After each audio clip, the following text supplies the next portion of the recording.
তারা হয়তো এই হাদিস জানে না, আল্লাহ পাক ওদের কানের মধ্যে আমার এই হাদিসটা যেন পৌঁছে দেন, আমিন। নবী সাল্লাল্লাহু আলাইহি ওয়াসাল্লাম বলেছেন, আমি মেরাজের রাতে যখন গিয়েছি তখন এক শ্রেণীর মানুষকে দেখেছি, ওদেরকে শাস্তি দেয়া হচ্ছে। কি শাস্তি? জাহান্নামীদের রক্ত এবং পুঁজ ওদেরকে খেতে দেয়া হচ্ছে।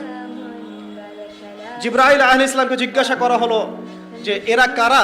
তিনি বললেন, এরা আপনার উম্মতের সেই সব ব্যক্তি যারা মাদকদ্রব্য সেবন করত।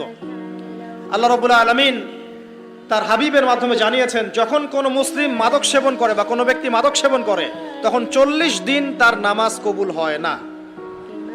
এরপর যদি সে তওবা করে তাহলে আল্লাহ পাক তার তওবা কবুল করবেন ইনশাআল্লাহ। যদি সে আবারও মাদক খায় তওবা করার পর, আবার 40 দিন তার নামাজ কবুল হবে না। যদি সে আবার তওবা করে আল্লাহ পাক আবার তাকে মাফ করে দিবেন। যদি সে আবারও মাদক খায় আবার 40 দিন তার নামাজ কবুল হবে না। তারপর যদি আবার তওবা করে আবার আল্লাহ তাকে মাফ করে দিবেন।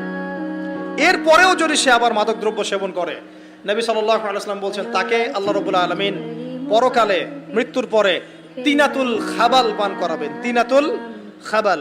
জিজ্ঞাসা করা হলো, ইয়া রাসূলুল্লাহ, তিনাতুল খাবাল কি জিনিস?